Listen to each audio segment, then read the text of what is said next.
दर्शकों को बताएंगे जी जिस तरह से आप चीफ गेस्ट हैं। बहुत अहम कार्यक्रम है ये, खासकर हम जब सेलिब्रेट कर रहे हैं गौतम बुद्ध को और बाबा भीमराव अम्बेडकर को, और खासकर उनको ऐसे नहीं हम बात कर रहे हैं कि ये कोई ऐसे लोग हैं जिनका आज की तारीख में महत्व नहीं। आज के दिन में कैसे देखना है हमें बाबा साहब को, कैसे देखना है तथागत बुद्ध को, ये सबसे अहम बात है। और मैं बहुत ज़्यादा शुक्रगुजार हूँ ऑर्गेनाइजर्स की कि उन्होंने सोचा कि इस तरह के कार्यक्रम का आयोजन किया जाए जहाँ महिलाओं के मुद्दे उठाए जाए, क्योंकि आजकल देखिए आप महिलाओं के मुद्दों पर और उनके सशक्तिकरण को लेकर राजनीति तो बहुत होती है, लेकिन जो असली सशक्तिकरण है, जो असली उन तक महत्व पहुँचना है, शक्ति पहुँचनी है, उसको लेकर बहुत कम बात होती है। और उससे भी ज़्यादा मुझे अच्छा ये लगता है कि तमाम जो मान्यताओं वाले लोग हैं वो यहाँ पर जमा हुए हैं, और इसके साथ साथ हम यहाँ पर गौतम बुद्ध की बात कर रहे हैं, बाबा साहब की बात कर रहे हैं, महिलाओं की बात कर रहे हैं, ऐसे एजेंडे में जहाँ बहुत ही पितृसत्तात्मक और बहुत मैं कहूँगी एक मर्दवादी राजनीति के दौर में महिलाओं की बात करना ये बहुत बहादुरी की बात है। तो मेरा सवाल है कि जिस तरह से बाबा साहब भीमराव अम्बेडकर जी ने संविधान बनाया था, लेकिन अलग अलग पार्टियां इसके ऊपर सियासत भी करती हैं, और जो संविधान बनाया गया था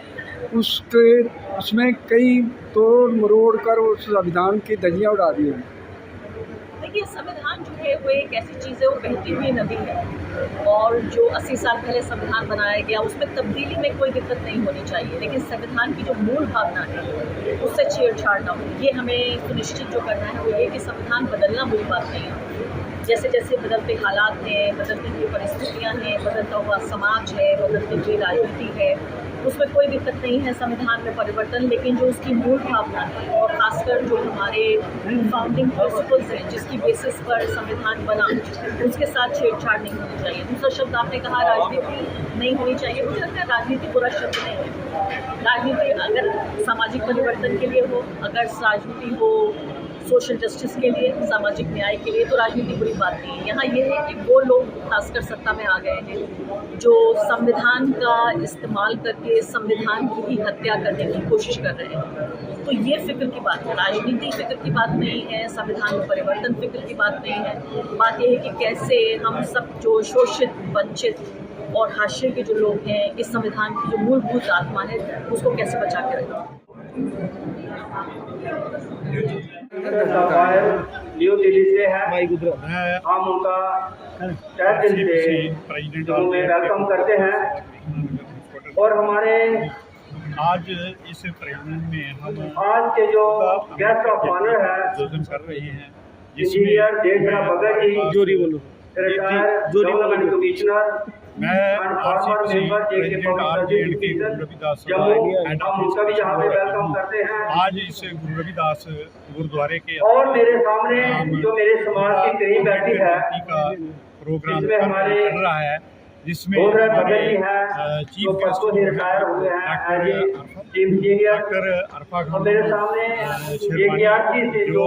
वर्किंग प्रेसिडेंट है एडिटर है, और उनके साथ हमारे अमर भगोत्रा साहब रिटायर्ड सीईओ कर रही है, उनके साथ हमारे प्रोफेसर कालिदास जी बैठे हैं, दूसरे लोग हैं, हमारे हमारे समाज के जितने भी लोग हैं, लोग हैं वो जहाँ और मेरे सामने कर रहे हैं, और बाबा साहब के जन्मदिन के ऊपर सबको एक बार उसके फिर साथ मैं जयंती ये कहूँगा समारोह भी चल रहा है। आज के तो जो हम प्रोग्राम है यहाँ से ये आप मैसेज देना चाहते हैं कि बाबा साहब ने हमारे लोगों के सबसे लिए पहले मैं बहुत कुछ रिक्वेस्ट किया है, करूँगा लेकिन हमारे हमने समाज के चीफ गेस्ट हैं, जो हमारा समाज है, जो सो कार्ड हम बहुत ही अम्बेडकरवादी हैं, लेकिन हमने बाबा साहब के जो कहे हुए रास्ते हैं उन पे चल के हमने समाज को कुछ नहीं दिया है। और मेरी यही अपील रहेगी कि समाज को एकजुट होना चाहिए और एकजुट होकर हम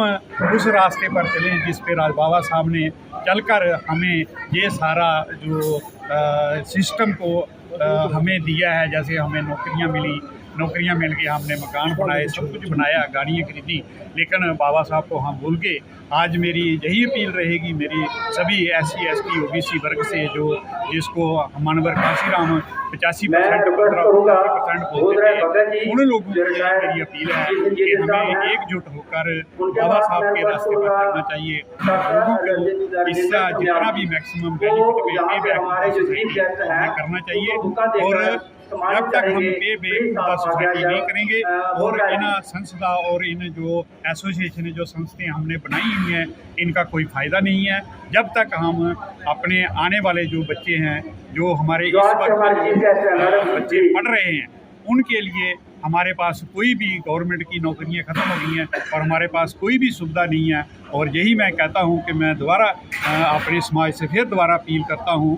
भाई, हमें मिलजुल कर हमारे समाज के आने वाले टाइम के लिए हमें इसके ऊपर एक मंथन करना चाहिए, इकट्ठे बैठ के रहना चाहिए और इन पर मंथन करके हमें आगे बढ़ना चाहिए और आगे बढ़कर अपने समाज का भला और उसका भविष्य के बारे में सोचना चाहिए। इसी के साथ ही अब इसी तरह से कार्यक्रम को आगे बढ़ाते हुए